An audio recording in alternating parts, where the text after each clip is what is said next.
The galaxy watched in silence as an escape pod drifted through the void. Inside it, a group of alien cubs, crying, starving, abandoned by their own people. Everyone assumed they would die. Everyone except the humans. Because when the signal reached Earth, a single human voice whispered the words that changed everything. We don't leave children behind. And the universe was about to learn that humans protect all children, not just their own. The distress signal was faint, so faint that every automated system, every alien empire, every advanced monitoring network across the galaxy dismissed it as background noise. But not Earth. On a quiet night at the Human Deep Space Listening Array, technician Lena Ward leaned forward, removing her headphones as the signal repeated. A soft, rhythmic sound, almost like crying. She amplified the transmission, not mechanical, not a weapon, not a trap. It was the desperate whimper of frightened younglings, cubs, a broken pod, a dying beacon, a nursery ship lost in a war no one wanted to remember. The aliens responsible had already written the cubs off. Too far, too risky, too costly, but humans didn't think like that. Within minutes, Lena sprinted down metallic corridors, shouting to the officers on duty, "Sir, these are children, they're alive." And just like that, protocols shifted.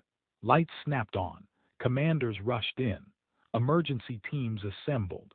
Because humans had a simple rule, a rule older than their wars, older than their nations. If a child cries, you answer. Across oceans and continents, the story spread. Volunteers appeared. Rescue pilots suited up. Medical teams prepared for a species they'd never seen before. No hesitation, no politics, no debates. Just humanity reacting the only way it knew how. And somewhere, drifting alone between the stars, the alien cubs huddled together in the dark, unaware that a species they'd never met was already racing toward them with open arms. The decision to act wasn't easy, at least not on paper.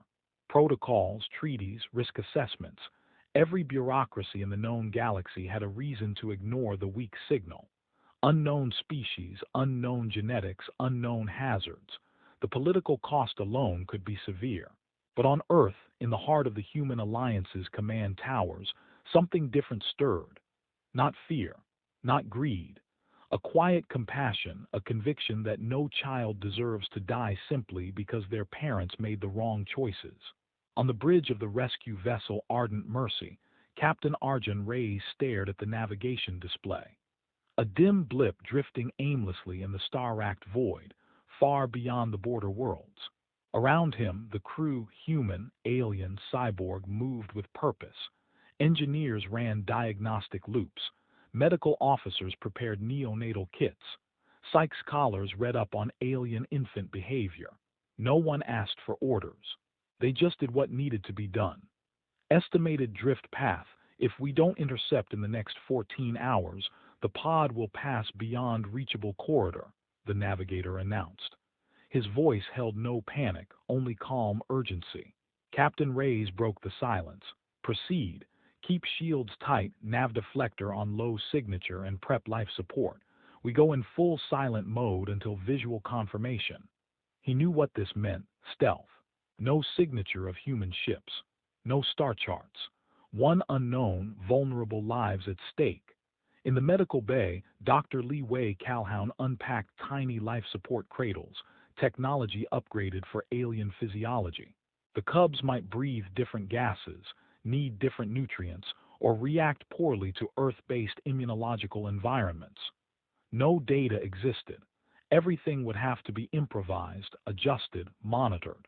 Lee Wei checked and rechecked calibrations.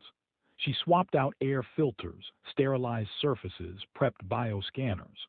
The ghosts of old stories played in her mind. Tales of first contact gone wrong, hybrid outbreaks, xenopathogenic surprises.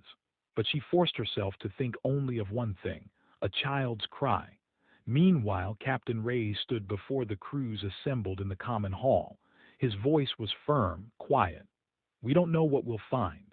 We don't know if those cubs are alive, or worse, in shock or dying. We don't know what kind of physiology they have. We might face danger. We might face spec ops trying to reclaim them. But we know one thing.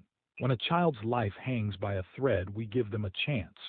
A hush followed, then hands raised. Engineers, medics, pilots, even off-duty crew, volunteering, because this wasn't just a mission for the Alliance. For them, it was personal. Humanity at its finest. The ardent Mercy dropped out of warp. The blackness of space swallowed the ship as it drifted into passive mode. Deep space scanners sweated their sensors. Time stretched silent. Seconds felt like minutes. Minutes like hours. Then a ping, slight, faint. The life support sensors registered a pulse, weak, slow, but alive. The crew gathered around the main viewer. And there, faintly illuminated by passing starlight, a pod, scarred, battered, heat shield charred, floated, motionless. Inside, tiny shapes. Fragile limbs curled against one another like fledgling birds in a nest. A wave of hush, then a collective exhale. "Target is alive," whispered the navigator. Softly, reverently, Captain Reyes nodded. "Deploy retrieval drone. Life support cradle ready to receive. Let's bring them home." The docking sequence was tense. Without full comms, the Ardent Mercy hovered close. A remote drone inched toward the pod, its arms extending. Outside, hull lights glowed softly, casting long shadows. Inside the pod, the cubs stirred. One opened its eyes, large, luminous, unearthly. The color shimmered between violet and silver. Another whimpered, a thin, desperate sound. Inside the medbay, lights flicked on softly. The crates slipped into the cradle. Atmospheric adapters hissed as alien air was replaced gradually, carefully, with a breathable mix calibrated by Dr. Lee Wei's team. Monitors beeped. Vital signs stabilized. Heat levels regulated. And then, a tiny cry, soft, trembling. A sound that pierced through suit layers, through languages, through fear. In the common hall, Captain Reyes stood silent. Not triumph, relief. Not pride, solemn promise. Because the hardest part wasn't over. It had just begun. Outside the pod, drifting among silent stars, the ship's external scanners lit up. A single blip approached fast, sublight but powered. The enemy. The ones who abandoned the cubs. In the war that had left so many bodies behind, this was not just a mission of rescue. Now it was a mission of defiance. Captain Reyes walked to the viewport, fists clenched. In the gathered reflections of his crew, he saw determination, fear, hope. He turned, voice low, resolute. "We stand between childhood and oblivion, and we're not stepping aside." Below, in the medbay, the cubs saved, cradled, warmed, slept.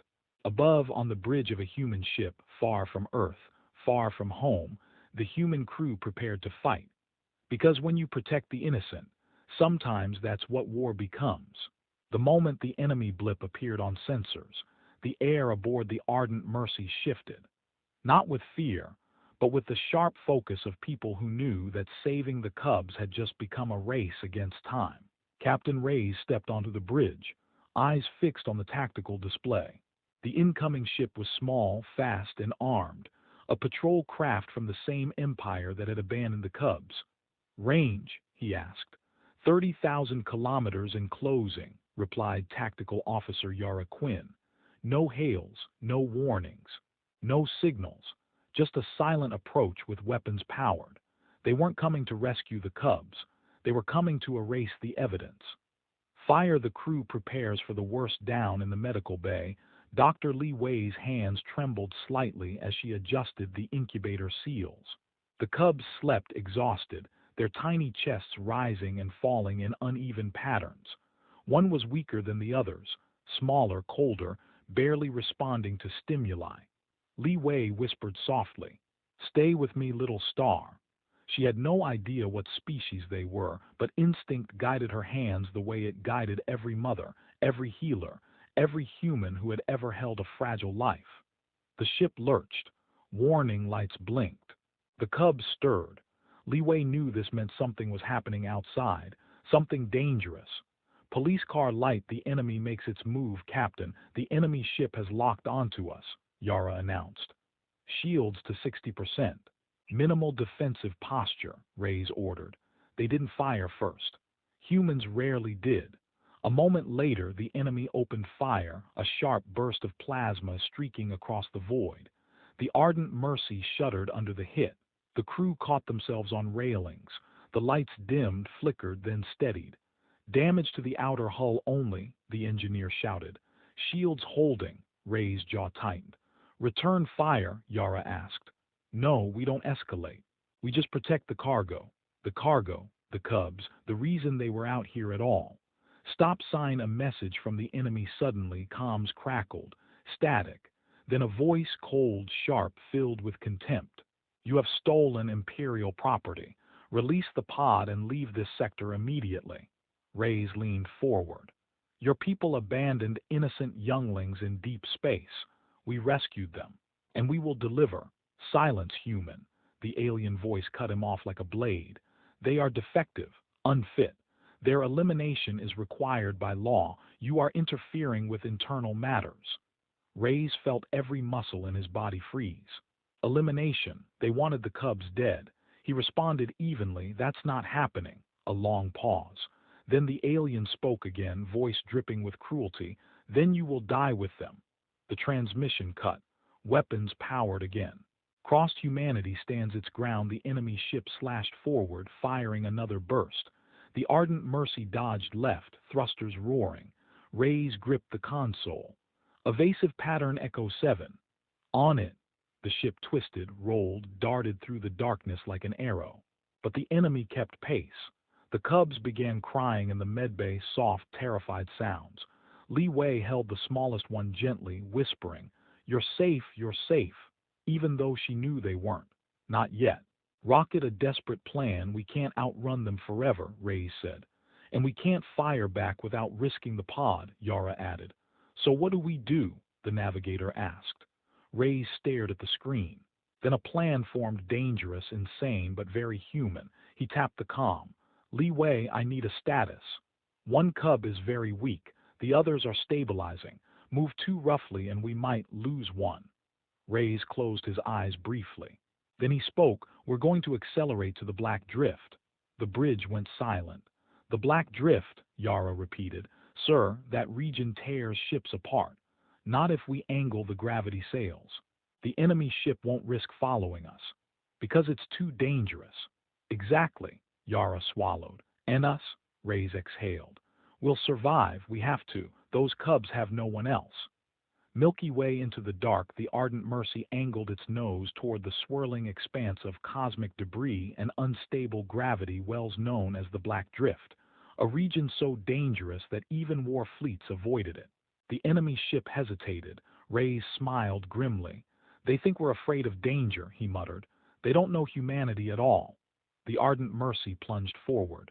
Metal groaned. Shields flared. Gravity buckled and snapped like wild lightning. The Cubs cried louder. Li Wei braced herself, shielding them with her body. Reyes shouted, Hold on, all hands brace. The ship dove into the chaos. The enemy ship followed, but only for a moment. They pulled back, unwilling to risk destruction. But they sent one final message. You cannot protect them forever, human. We will return. The transmission ended. And the Ardent Mercy, battered and shaking, drifted deeper into the dark, alone, hunted, but still holding onto the most fragile lives in the galaxy. Humanity had made its choice. Now they would pay the price. The Ardent Mercy drifted through the Black Drift like a wounded animal, shields flickering in the unstable gravity waves. The crew worked in near darkness, conserving power. Loose metal rattled. Panels sparked. Every few minutes the ship lurched violently as another invisible gravitational eddy slammed into the hull, but the Cubs were still alive. Barely. Dr. Li Wei hovered over the smallest one, the fading one. Its skin had turned a pale, translucent hue, and its eyes refused to open. She tightened her jaw, fighting the crack in her voice. Stay with me. Don't go, not now. Another violent tremor rocked the ship. The incubators slid across the table. Li Wei grabbed them with both arms, slamming her own shoulder against the wall to shield them. Pain shot through her, but she didn't let go. Police car light a breaking point on the bridge. Alarms blared. Hull breach, deck 3. Gravity sail is going into overload. Shields down to 12%, Captain Reyes swore under his breath. The black drift was tearing them apart. We won't hold much longer, Yara warned. And we can't turn back, Reyes answered. Ahead of them, the turbulence thickened, a swirling maelstrom of light and debris, the black drift's heart. Their only chance through, their only chance out. Warning, the cub's heart stops down in medbay, the monitors shrieked. The smallest cub's vitals dropped, then flatlined. Li Wei froze, blood running cold.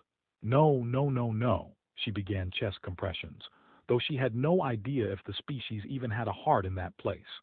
She tried gentle lung inflation, microresuscitation pulses, anything, everything. Nothing worked. The cub lay limp, cold, still, her voice cracked completely. Please, please don't die out here. Her tears dripped onto the cub's skin. And then a tiny gasp, a shudder, a weak, broken cry. The vitals beeped back to life. Li Wei collapsed to her knees, shaking, clutching the tiny creature to her chest. It had chosen to fight, just like the humans. Collision, the enemy RETURNS. Suddenly, the ship jolted violently, not from the drift, from weapons fire. Reyes jerked his head toward the screen. A massive warship burst out of hyperspace behind them, sleek, dark, monstrous. The enemy had brought reinforcements. How did they track us? The navigator cried. They must have followed our iron trail. They're charging their main cannon, Yara yelled. Reyes felt his heart drop. A single hit from that thing would vaporize them, and the cubs. Send a hail, he ordered. No answer.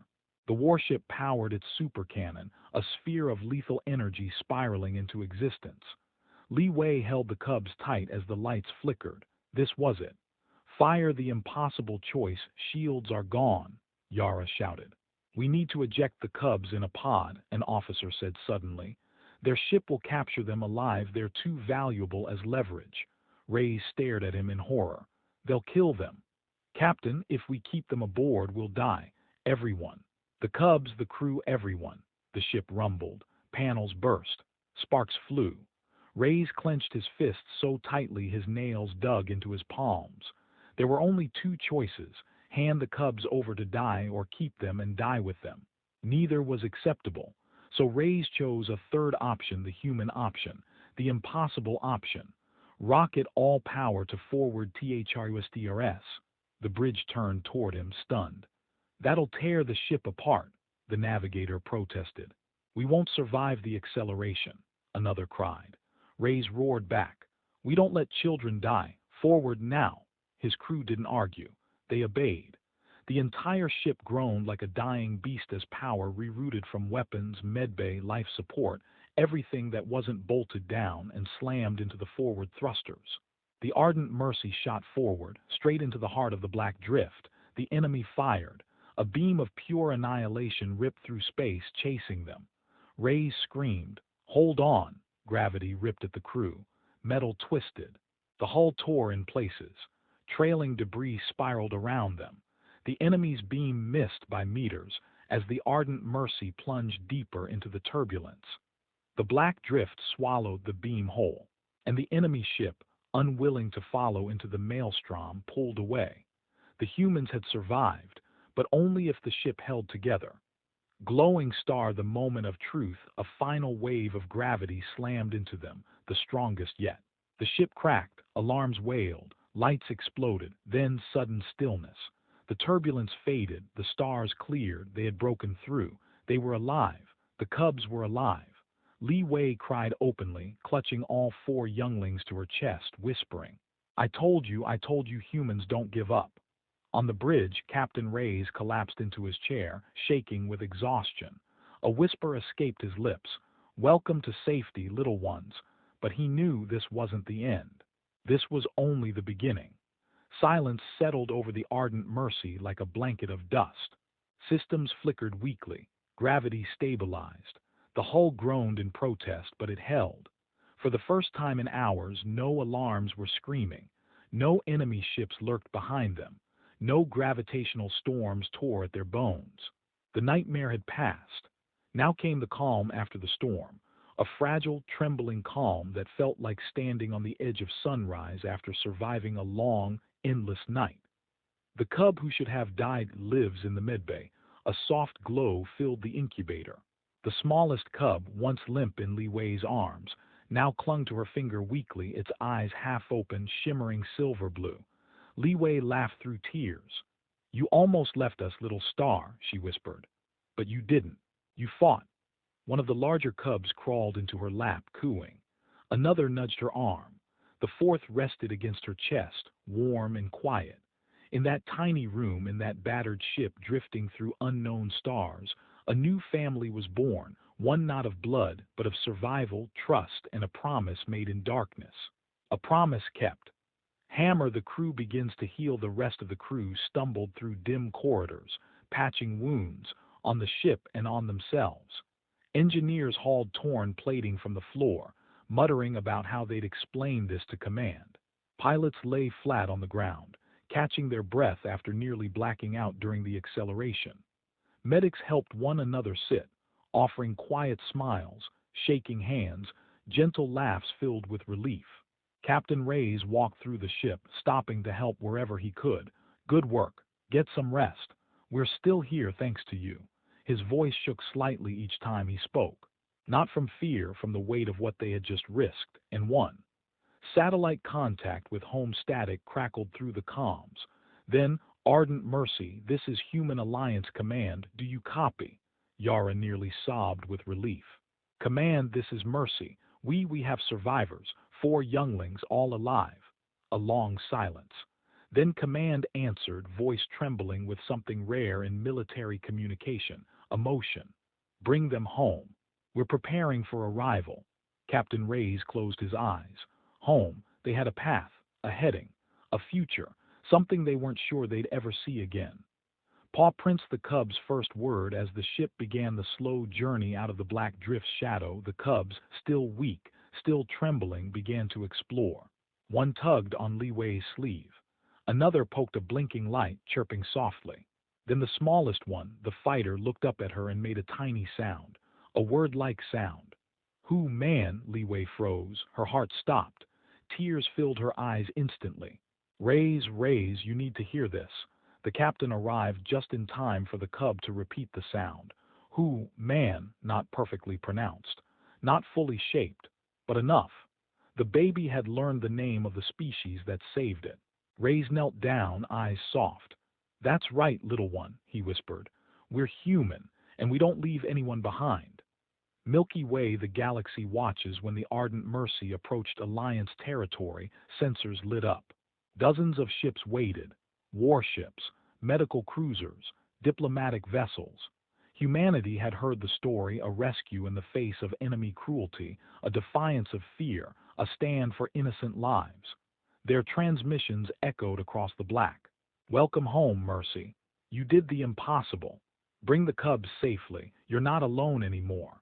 Even some alien species, those once distrustful, broadcasted messages of respect, awe, and grief, because the truth was spreading.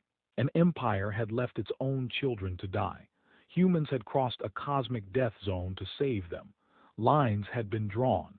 Hearts had been changed. The galaxy was beginning to shift. And it started with 4 tiny cubs who cried in the dark, and the humans who answered. The Ardent Mercy descended through Earth's atmosphere like a wounded guardian angel, its hull scorched, its engines whining, its once bright paint now stained with battle scars and cosmic dust. But standing at the landing bay, waiting beneath floodlights and trembling with anticipation, were thousands of humans.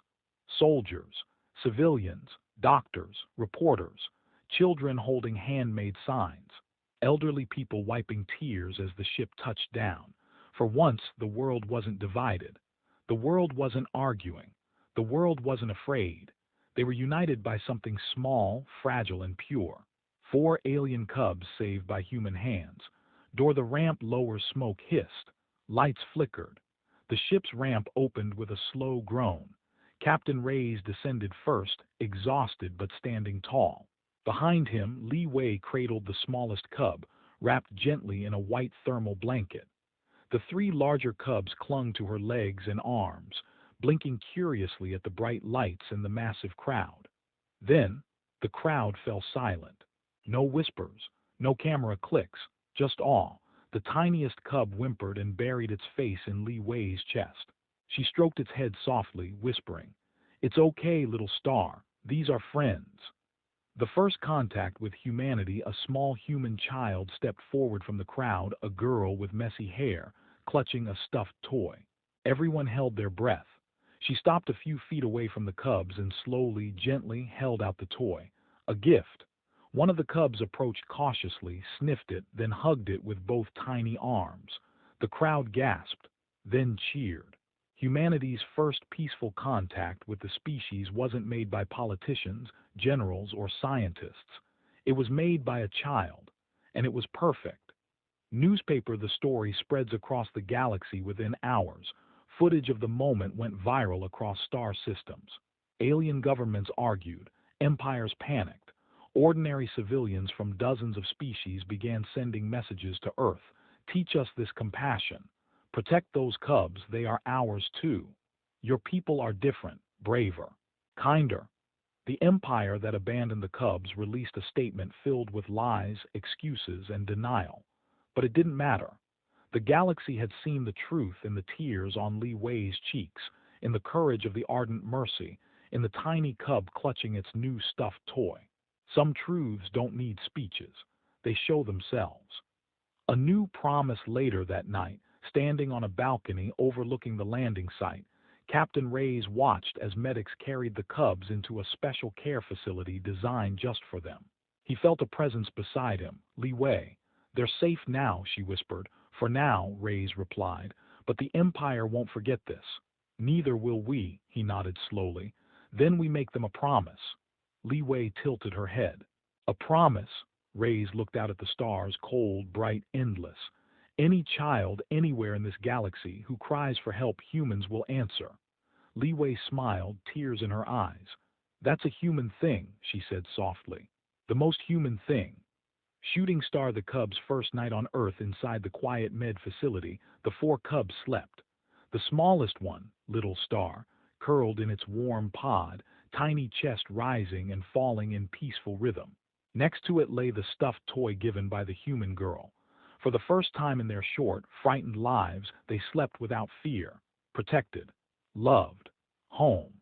Humanity's message to the universe as night blanketed the world, the human alliance sent a signal into deep space. A message carried on light and hope. "We found your children. They live."